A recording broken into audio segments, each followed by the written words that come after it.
Chrissy and I did so many incredible things, and I hope that we are remembered. Hi, I'm Bria, and I haven't seen you guys in a long time, and it's time to dust off the camera and tell you guys what's going on in my life. Mostly all good things. I've been in a really good space, but it has come to my attention that there is now a video on TikTok that is going, I guess, semi-viral. Oh, funny! Guess who's calling me right now? Chrissy's calling me. I will call you back. There is a video on TikTok that is going semi-viral. It has 1 million views on it, talking about something that I did in my relationship with Chrissy. And I, ghosts from the past, things, skeletons, all these things, you just don't necessarily think these things will come back into your life, but they are. And I would like to be able to express my side of things because that was a very difficult time. But imagine something you've done in your life. It can come back to haunt you, right? Like the internet is a crazy thing. And when you put 12 years of content out there, 1,500 YouTube videos, they're bound to come back and bite you in the butt. So I'm gonna make a response video to the TikTok creator Fun Times Jess. And Jess, there's no ill will towards you and your opinions about me. They're your opinions, and I just wanted to express mine. So anyways, much love to you, and I hope you all the success. So here we go. Let's review this video titled Toxic 2010 Lesbian YouTubers. That's me. A toxic.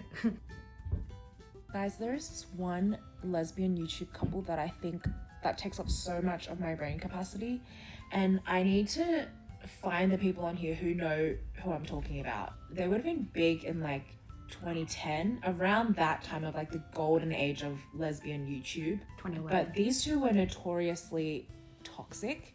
I know that one of their names was Chrissy. I can't remember.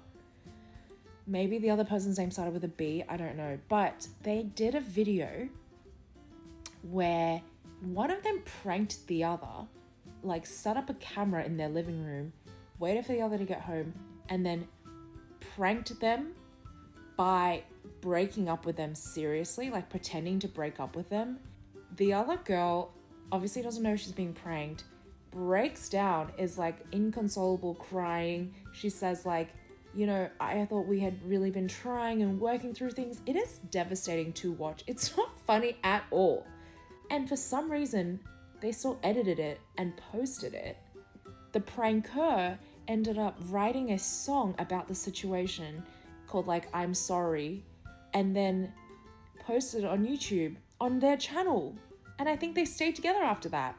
I will be the first to say this was not funny, and it was an awful thing to do. And the amount of guilt and sadness and frustration I had for myself was very overwhelming. And I'd like to give a little context. Chrissy and I were going through a very difficult time. Now, I'm not going to say there's any justification for my actions, first of all, but I just would like to give a little context. Chrissy and I were going through a really difficult time. We had just figured out, this was, 5 years into our relationship, that she was poly and started to explore a relationship with another woman. And during that time, we were trying to keep our heads afloat, keep our relationship going, keep our YouTube going, keep our lives going, keep everything afloat. And it was near impossible. And a lot of that weight was on my shoulders because I did most of the creating and the editing part of the YouTube side. And so I felt a lot of pressure on me to continue to create content during the worst time of my life. I was heartbroken. I was slowly losing myself during that time, during the worst part of my life, to lose the person, watch the other person that you love so much fall in love with another woman. Now granted, most people out there would say, well, God, that was toxic. You should have left. You should have ended things.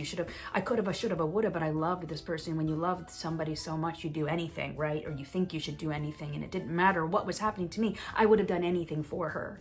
And at that time in my life, I wasn't strong enough to leave. My whole life was invested in this relationship that we had shown to the world. I couldn't imagine not being with her. So I made this video to see if she really loved me, if she really wanted to be with me. If I broke up with her, what would happen? It was gonna give me some answers in this fucked up mindset of mine. Granted, I don't think I really thought of the consequences. I thought maybe she would, oh, we make YouTube videos, it'll be funny in the end. I don't really know what my brain was thinking at the time. Granted, I told you, I was in a messed up place in my mind. I was on a lot of medications. This is not excusing what I did, but this is just giving a little more context. And when I did the video and saw her reaction and saw how much she loved me and saw how much she wanted to be with me, that was the worst feeling, to know that I had done this to somebody I loved. After filming it, I said to her, I don't ever want this to see the light of day. I don't ever want the world to know that I could ever do something like this to you, to anyone I loved. And she said if I had to go through it, we were going to post it. And I felt like I didn't have any say at that point. And there's nothing wrong with what she said. That was how she felt, that this is what needed to be done. So we did. We posted this video. This horrible thing that I did was then get to show to the world, to get to judge me and analyze me and how I am in a relationship by this one moment, by this one thing that I did in my life. But it's not okay. I'm not going here to say, oh, it's okay or anything like that. But that was the reasoning behind it, right? But what about all the great things that we had and we did? And in that moment, it was like wiped clean, I guess, to some people. Let's keep going with the video. I just can't, I just always think about that because it feels so exploitative and like grotesque to me, especially to like post it. And if you're pranking them about something that clearly has upset them a lot. I hope this also lives in someone else's head because it's taking up prime real estate in mine. There's not much else happening up there. Anyways. Girl, still in your head. 10 years later. Yeah. I mean, it happened. Here we are.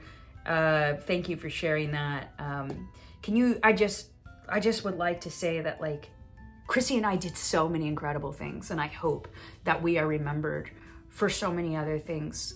The day we started our YouTube, I turned to Chrissy and I said, there is no lesbian representation of two women who are in love, and what does their day-to-day look like?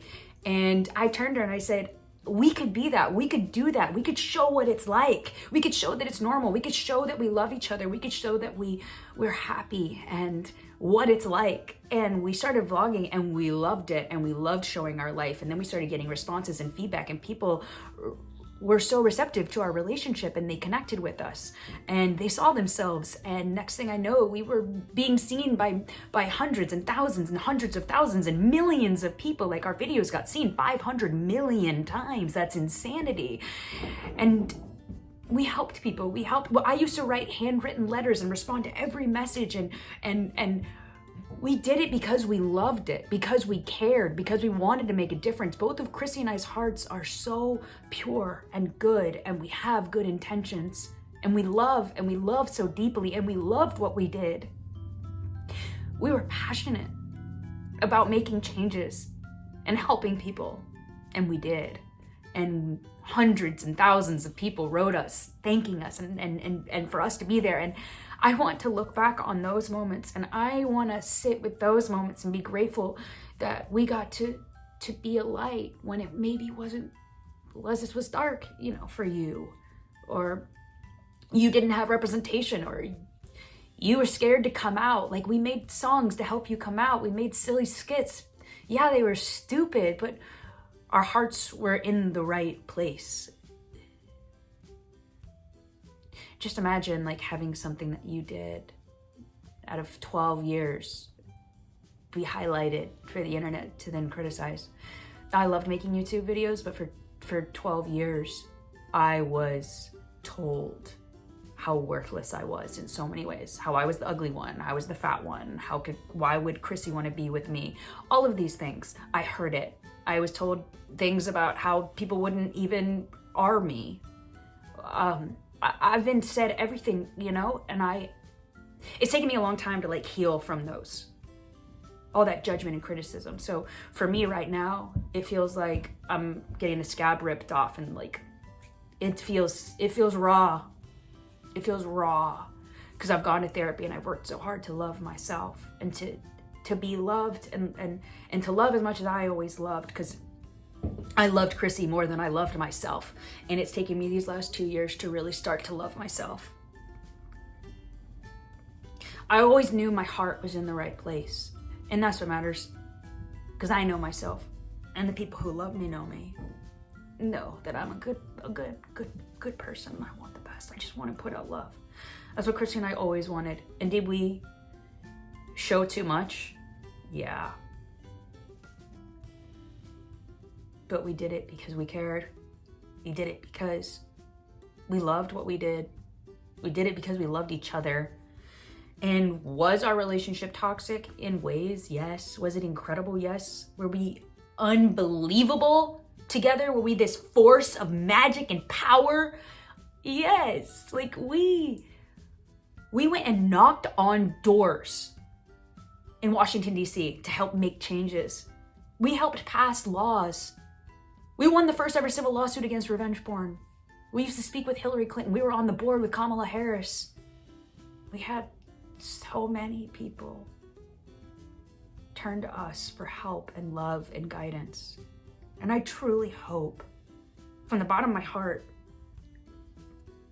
that we were able to give that to you.